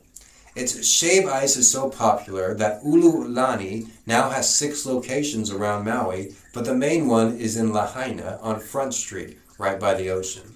So if you guys ever visit Maui, you most likely will visit Lahaina, and you most likely will see the snow cone, shave ice place. Countryman said, "Shaved ice is the best.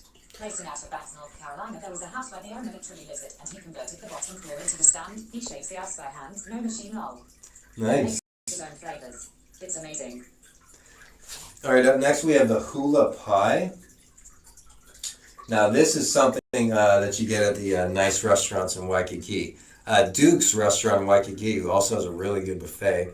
It's not like anyone needs an excuse to go to the iconic Duke's Waikiki, which overlooks the famous beach, but its hula pie has become a favorite with locals and visitors. It's made with macadamia nut ice cream piled high on a chocolate cookie crust and topped with chocolate fudge, whipped cream, and chopped macadamia nuts. Hawaii leads the world in macadamia nuts, if I hadn't mentioned that as well. Alright, up next on the North Shore, you gotta stop and get the garlic shrimp. Now, personally, I love seafood and I love shrimp, but I cannot deal with peeling the skins. I just can't do it. People will argue about their favorite garlic shrimp spot on Oahu's North Shore, but Rami's is unique since its kitchen and dining areas sit right next to its shrimp pods. It's also the most popular place for this on the North Shore as well. Every plate is cooked to order, and there's a long and constant line, so it can take about an hour for diners to get their food. The wait's worth it, though, as the shrimps and prawns are super fresh and the butter garlic sauce is a pungent revelation. Whether you order them regular or spicy, try to sit near one of the sinks so you can easily wash your hands after peeling and eating all the messy garlicky goodness. So these are good. but I do not like the peeling, you know? I don't like getting my hands dirty when I eat. All right, up next, this is something you can eat with a fork, I hope. Oh, did I not get the Loco Moco? Okay, I didn't get the Loco Moco. All right, we're gonna skip the Loco Moco. I'll have to show you that in person. All right, up next we have strawberry mochi.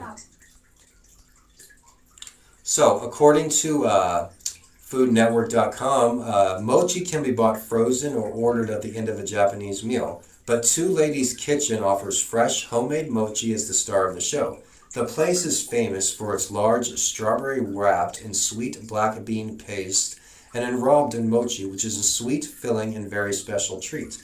Order ahead. This is a small operation where the chefs can make things by hand or instant. Okay, so mochi is very common in the United States and in Hawaii. I don't know about that. Well, mochi is very common, and that black bean is very common. Hawaii is my home, so I took a lot of extra effort in today's class. I really wish I would have restarted the internet, but it is what it is. We will be doing another Hawaii class. It won't be for another 50 classes or more, because we're going to go through every state again. Plus, we're going to do some of the territories like Puerto Rico and the Maldives and American Samoa as well. So, we're not going to cover Hawaii again for another few months. Super chat on YouTube. Yes, thank you so much. Super chat. Aloha. Thank you, Willy Nilly. Aloha, Willy Nilly. I'll replay that donation as soon as I get a chance there. Thank you, everybody. We're going to continue with the food. If you're watching this on YouTube, not live, or if you're watching this on YouTube, give it a thumbs up. And we're going to continue with a few more food spots. And then we'll end today's class with the Hawaiian state song paired up with some of the most beautiful Hawaiian images. So, we just got a few more minutes left in class. I know you guys all want to get on the play and get on the swings or whatever you kids do. But I'm just kidding. This is an adult class. Next we have poke. Poke is one of the most common foods in Hawaii. And according to Food Network, the Poke Shack, which is not far from here, is appropriately named since it does sell some great poke and it's in a shack. Freshness is what sets this place apart from others. It's right near the where they get the fish. Sometimes fishermen will walk up with a day's catch, impressing everyone in the line. The wet Hawaiian is the most popular poke with a simple kokui nut mix. Diners who prefer more heat should try the spicy garlic sesame or Pele's Kiss. If you can't make it to the shack, track down the newly opened food truck in Honolulu. So you can get poke at a restaurant like this, or you can get poke at the grocery store. You can get poke in.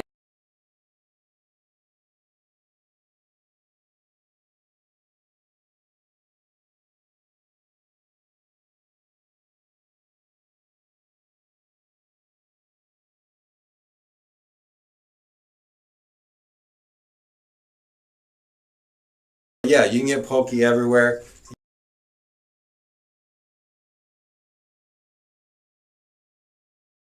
There's a big sushi place in here. I'm not going to say the name, but they actually had a really bad problem 5 years ago. A shipment of bad fish came in, and like a dozen people died. A dozen local people. They went and ate at the sushi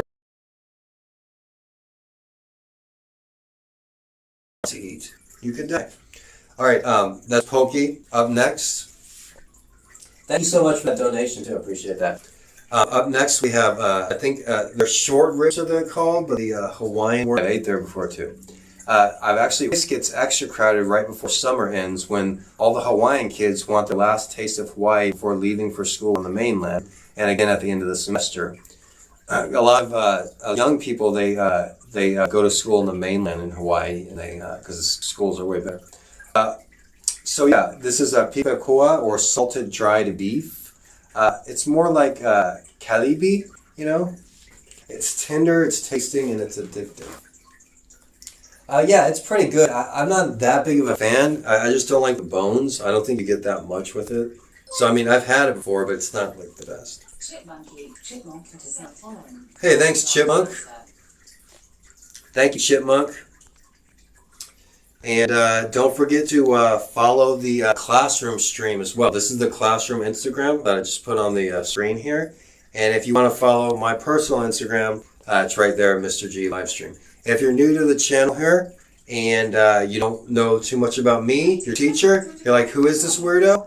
Well, you can join my Discord, or you can find out more about me on this website here. This is my website, gxnetwork.live, and it has a bio about me, a lot of my experience, and different teaching and educational jobs I've had. All right, so back to the food. We're going to go. Cocoa Puffs is something from Liliha Bakery. Liliha Bakery, that's like my go-to place if I ever want to take somebody out to eat here, or just a nice little place to take a date, or your mother for Mother's Day, something like that. And it's a nice little place. And one of their key treats is the Cocoa Puff. Now, Liliha Bakery, which serves the Cocoa Puffs, has been an iconic Honolulu venue since 1950, but it's now best known for its famous Cocoa Puffs. Chocolate cream puffs slathered in Liliha's famous chantilly frosting. They provide a unique balance of sweet and salty as the chocolate explodes in your mouth. The Cocoa Puffs are so popular, the bakery sells between 4,000 and per day, every day. They're sold 24 hours a day, Tuesday through Sunday, at the original location on Liliha Street. All right, so yeah, that's Liliha Bakery. Those Cocoa Puffs are the bomb. Now, network. Portuguese Donuts have everything you want in a cheat day dessert. Balls of sweet dough are deep fried into light, airy donuts. They're rolled into sugar, and sometimes you can get them filled with custard or chocolate. However you eat them, the malasadas are beautiful, crisp outside, and fluffy and chewy on the inside. They're always made to order, and they're always served piping hot. So that's a few more food items. Mahi mahi. It's a very popular fish. It was on another list, I think, for the California. But mahi mahi. It's so good you have to say the name twice. Roy Yamaguchi is one of 12 founders of Hawaii Regional Cuisine, a movement that encourages the use of local ingredients in mainstream restaurants and hotels. His restaurants serve eclectic fusion cuisine that showcases traditional Hawaiian flavors in a contemporary style. Mahi mahi is a prime example. Every Roy's restaurant has its own style. At Roy's Beach House in Turtle Bay, it comes with waiolu asparagus and lobster pernod essence.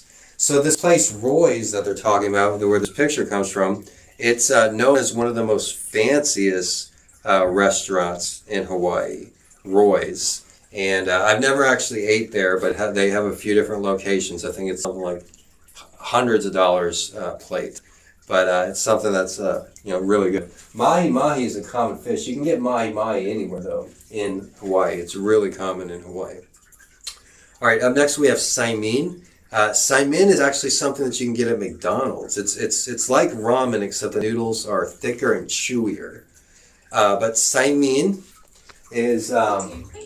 you can actually get this at McDonald's. You've probably heard of rice noodle is Saimin. The dish is originally Chinese, but the Hawaii version is a mashup that reflects the origins of the plantation workers who created it. Chinese noodles with Japanese broth topped with Filipino green onions. It's good, believe me. Portuguese sausage and Korean kimchi. So you got everything in there. You got Chinese noodles, Japanese broth, Filipino green onions, Portuguese sausage, and Korean kimchi. It's delicious, believe me. Actually, I thought this was available everywhere. I've lived in Hawaii for a long time. I mean, I forget. Some things, are only available here. Like Mauna Kea. Mauna Kea, I like it okay.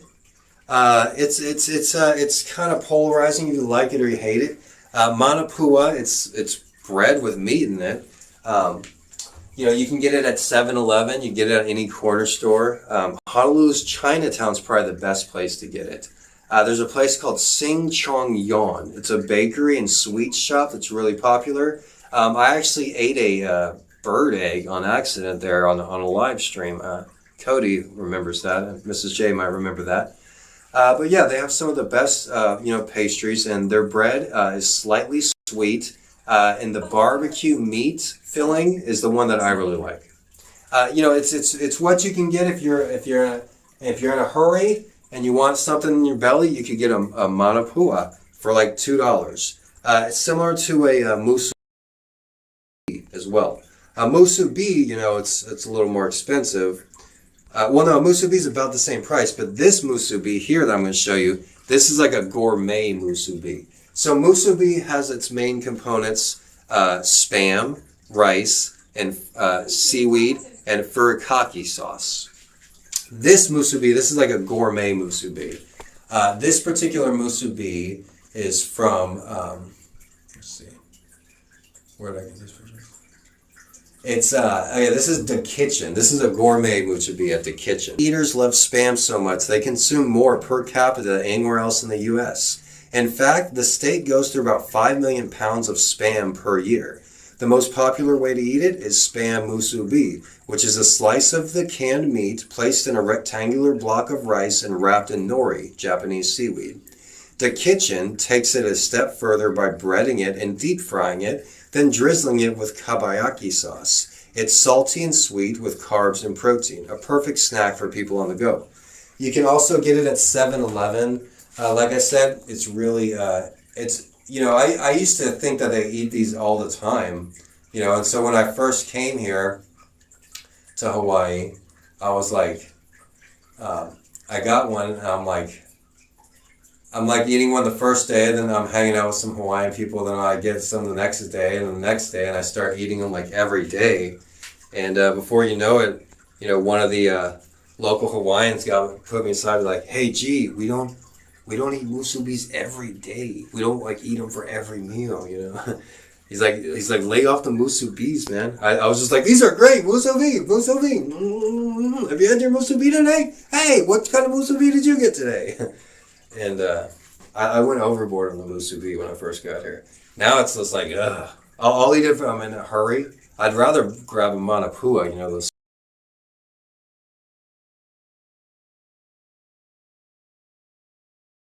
We're talking about it.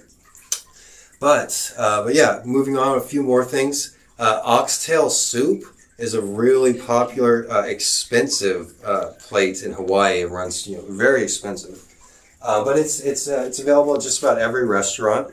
In lieu of healing chicken soup, Ashi's Grill oxtail soup is what many Hawaiians turn to for comfort, especially when they're feeling under the weather. The restaurant was started by a Chinese man and later taken over by an Okiwanan. Any Okinawans here? Okinawan is a island off of Japan.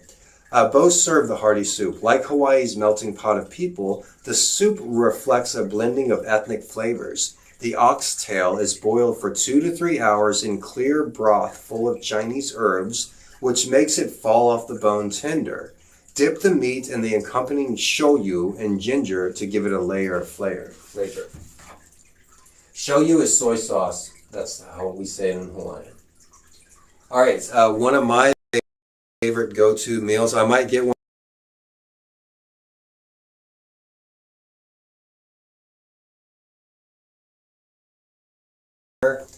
For about $10 or $15, you can't beat that price. And one time President Barack Obama proclaimed, "I'm going to get a plate lunch," moments after arriving in Honolulu on his first vacation after taking office. The plate lunch, a carb fest composed of protein, 2 scoops of rice, and a scoop of macaroni salad, is a staple of Hawaii food life. One of President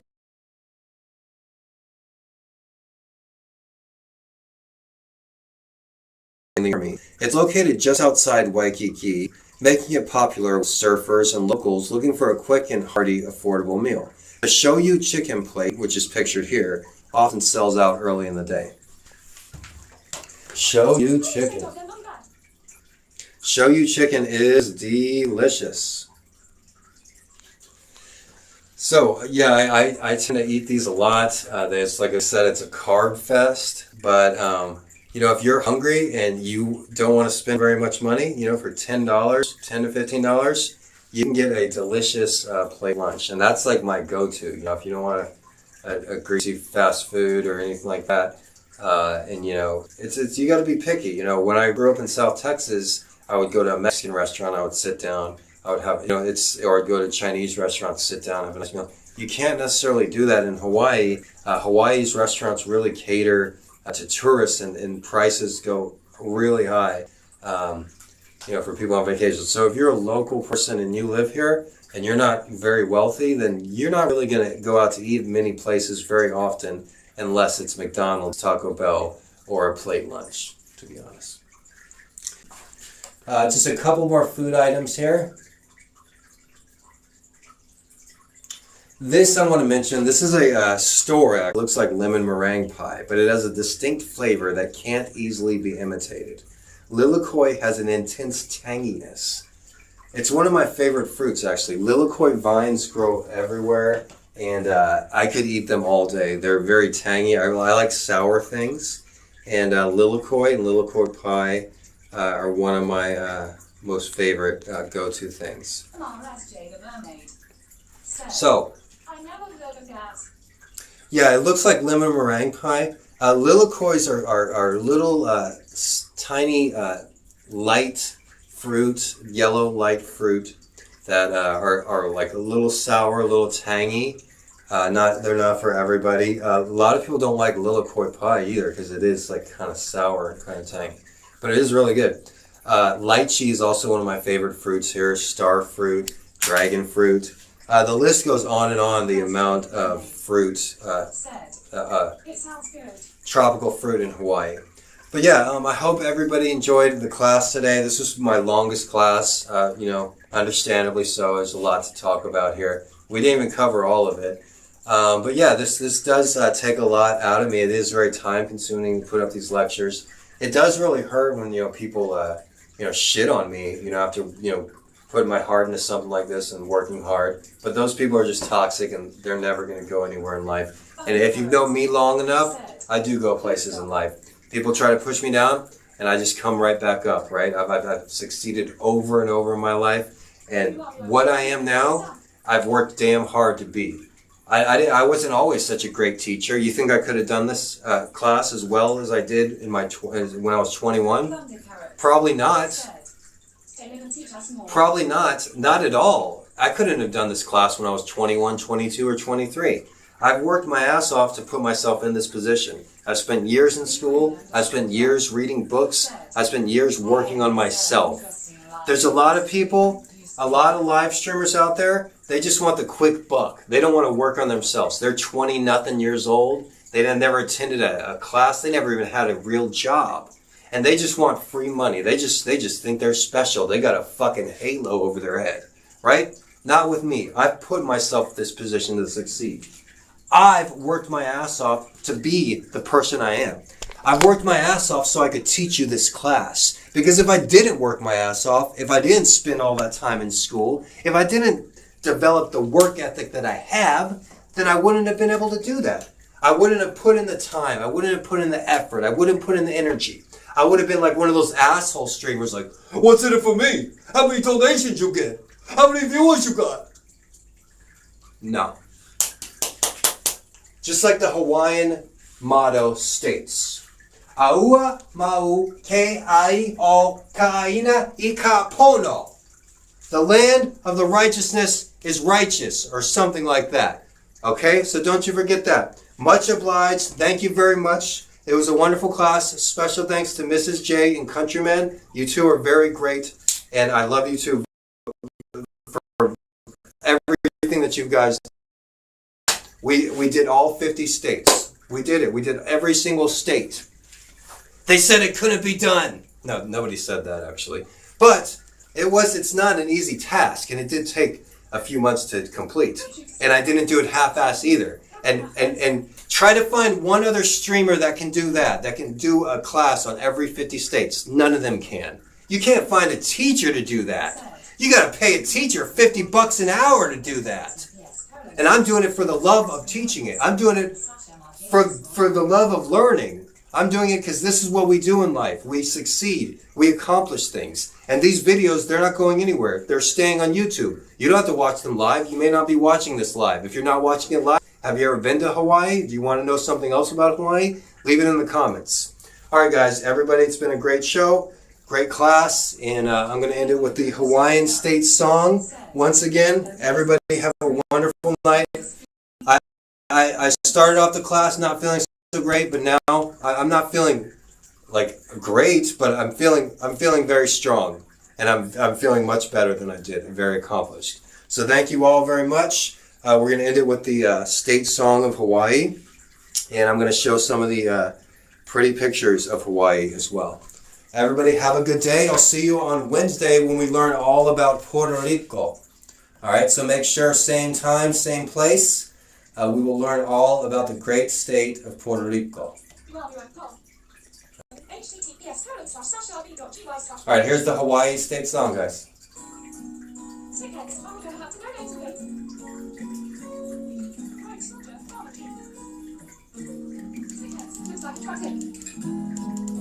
Lexus, how much is buildable land to buy any idea?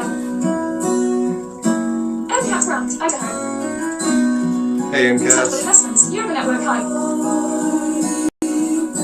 Tangible investments, no joggers except Tapagon High. Tangible investments, underrated couture, right, here. Lexus, the term pitch in English. Lexus, oh like slang. Lexus, isn't it a bad predated like Mr.G? Meanwhile, we won't tell him where the chaka will be handy videos here terminal.